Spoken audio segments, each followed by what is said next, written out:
যদি কোনো নির্দল প্রার্থী বাড়িতে হুমকি দেয় তার বাড়িটা ভেঙে চালিয়ে দিন। আর যদি কোনো প্রশাসন ভাবে নির্দলকে সমর্থন করব, সেই প্রশাসনের পুলিশের উপরে বোম মারুন। আমি বলছি তৃণমূলের বীরভূম জেলা সভাপতি অনুব্রত মণ্ডলের এই হুমকি ঘিরে রাজ্য রাজনীতিতে আলোড়ন পড়ে গিয়েছে। প্রতিবাদে সরব হয়েছে বিরোধীরা। সমালোচনার ভাষা খুঁজে পাচ্ছেন না বিদ্বজ্জনেরা। এমনকি খোদ তৃণমূলের অভ্যন্তরেও অনুব্রতর ভাষা অসন্তোষ তৈরি করেছে।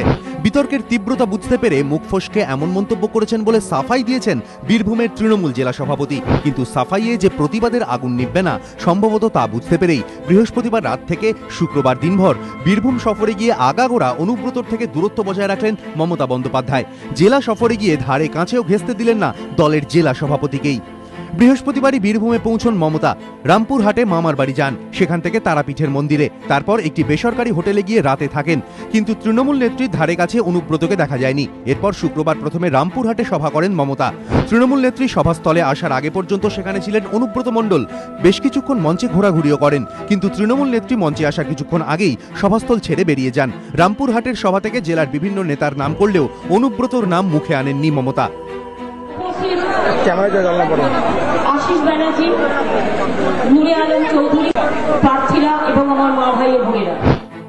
দুবরাজপুরেও মমতা আসার আগে পর্যন্ত অনুব্রত মঞ্চে ছিলেন। দলনেত্রী পৌঁছতেই কনভয়ের সামনে চলে যান তিনি, কিন্তু জেলা সভাপতিকে কার্যত উপেক্ষা করেন মমতা।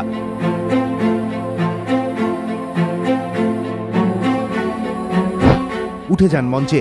সাংসদ শতাব্দী রায় থেকে শুরু করে তৃণমূলের ব্লক স্তরের নেতারা উপস্থিত থাকলেও মমতার মঞ্চে ঠাঁই হয়নি জেলা সভাপতির। প্রায় 1 ঘন্টা ধরে বক্তব্য পেশ করেন মমতা, কিন্তু এই সভা থেকেও একবারের জন্যও অনুব্রতর নামোচ্চারণ করেননি তৃণমূল নেত্রী। সভামঞ্চের সামনে তখন অনুব্রত স্বেচ্ছাসেবকের ভূমিকায়, কখনো ভিড় সামলাচ্ছেন, কখনো ব্যারিকেডে হেলান দিয়ে দাঁড়িয়ে, কখনো আবার ইন্দ্রনীলদের গানে গলা মেলাচ্ছেন। আপ্রাণ চেষ্টা মুখ্যমন্ত্রীর নজর কাড়ার, কিন্তু লাভ হয়নি। অন্যান্যবার মমতা বীরভূমে গেলেই কার্যত তাঁর ছায়াসঙ্গী হিসেবে দেখা যেত অনুব্রতকে। মমতার মুখে ঘুরে ফিরে আসতো তার নাম, কিন্তু এবার ব্যতিক্রম।